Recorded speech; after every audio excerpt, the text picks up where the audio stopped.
Bonjour et bienvenue à toutes et à tous. Aujourd'hui, on va se pencher sur un texte assez particulier. Particulier, oui, c'est le mot. Fascinant, mais un peu effrayant, je dirais.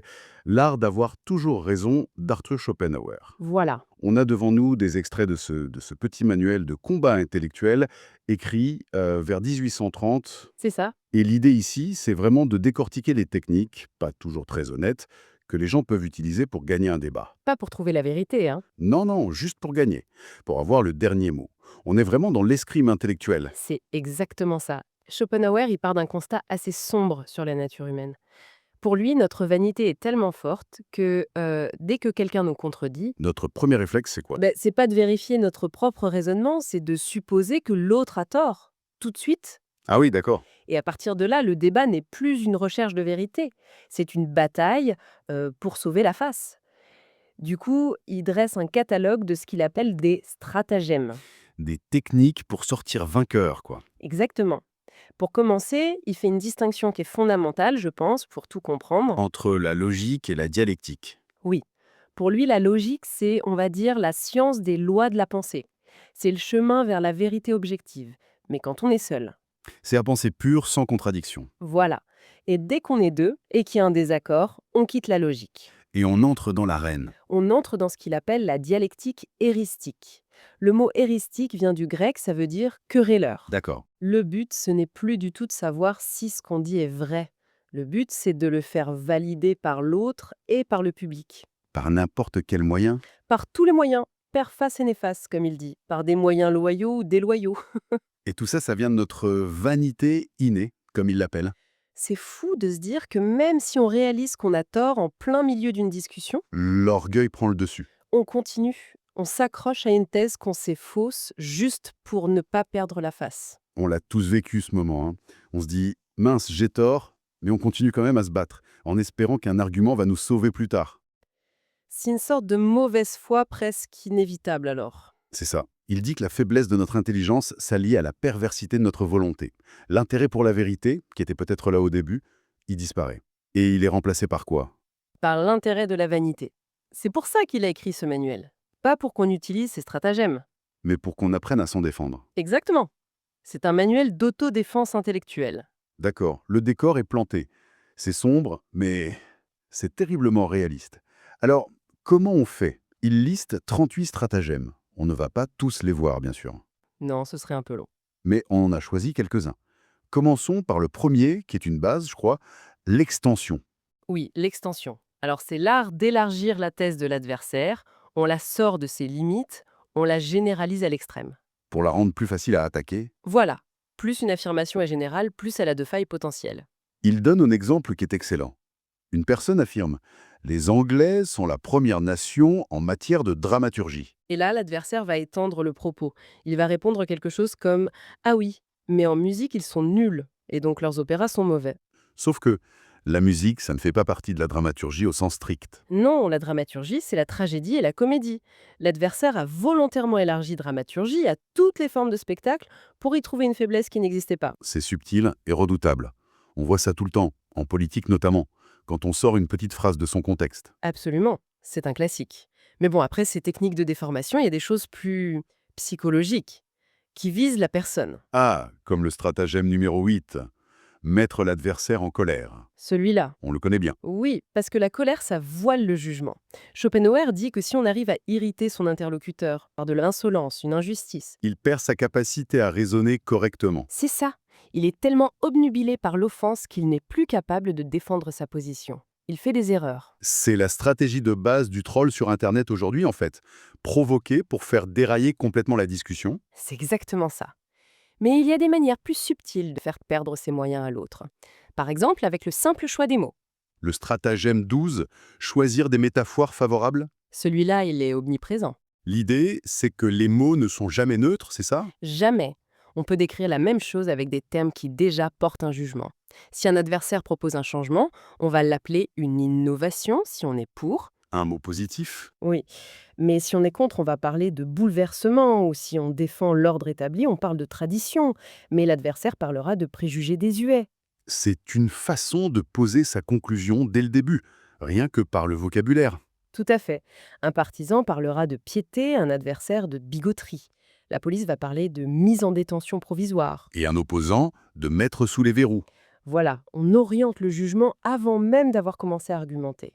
Et en parlant d'orienter le jugement, il y a un stratagème qui est particulièrement redoutable en public. Le numéro 28, oui. L'argument ad auditores, pour l'auditoire. C'est la technique parfaite pour un débat entre experts devant un public de non-initiés. L'idée, c'est de faire une objection qui a l'air brillante, pleine de bon sens, mais qui est en fait complètement fausse, techniquement. Oui. L'expert en face sait que c'est faux, mais pour le prouver, il faudrait une explication longue, technique, compliquée. Et pendant ce temps, le public a déjà décroché. Exactement. L'attaquant gagne les rires du public, il a l'air malin, et l'expert, lui, a l'air d'un pédant qui essaye de se justifier. L'exemple qu'il donne est incroyable. Ah oui, celui sur la géologie. Un scientifique explique que les montagnes se sont formées à une époque où la roche était à 250 degrés Celsius, sous la mer. Et là, l'adversaire, pour faire rire l'audience, lance «Ah, à cette température, la mer serait mise à bouillir et se serait évaporée depuis longtemps». Et là, tout le monde rit. Ça semble logique. Le public pense que l'argument est réfuté. Pour se défendre, le scientifique devrait se lancer dans un cours sur le point d'ébullition qui dépend de la pression atmosphérique, que sous des kilomètres d'eau. Mais c'est trop tard. C'est beaucoup trop tard. La victoire est acquise. Pas par la raison, mais par la moquerie. C'est une victoire par chaos médiatique.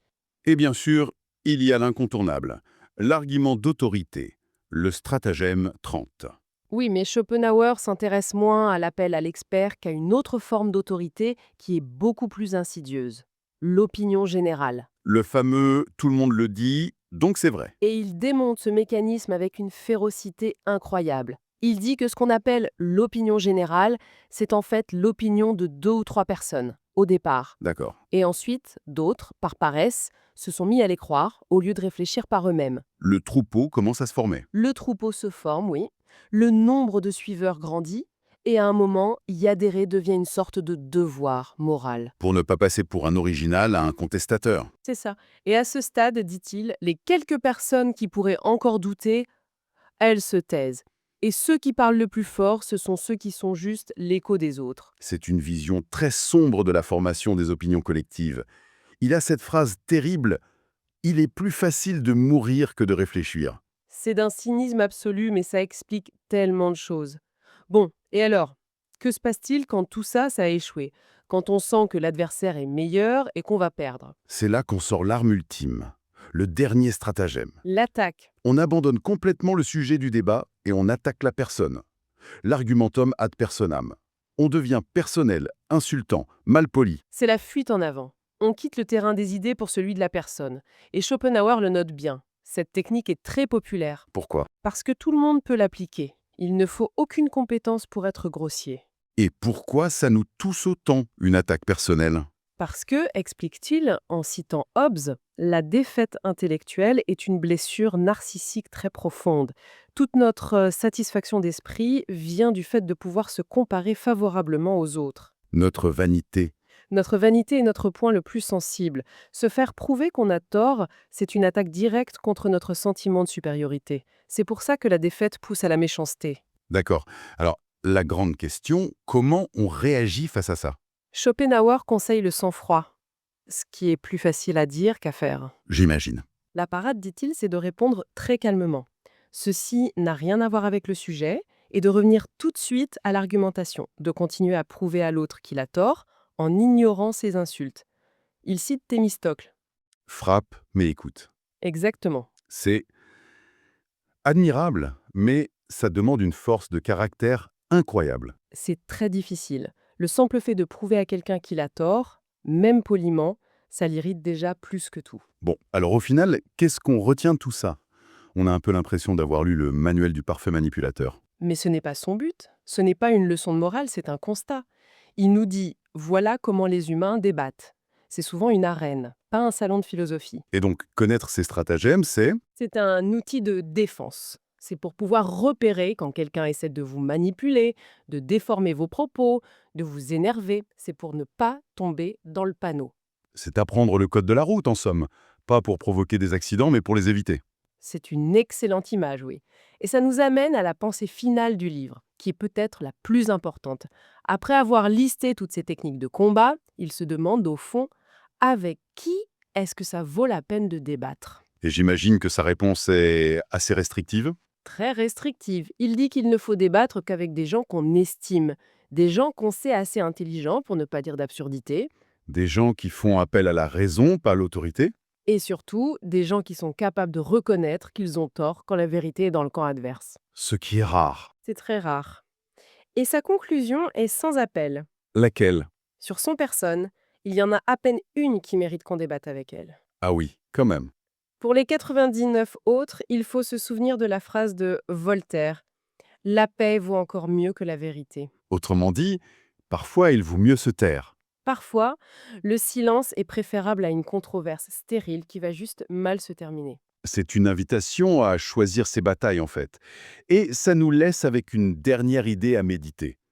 Peut-être que l'art d'avoir toujours raison, au fond, c'est de savoir quand il ne faut tout simplement pas discuter. Schopenhauer termine en citant un proverbe arabe: «Sur l'arbre du silence, pendant les fruits de la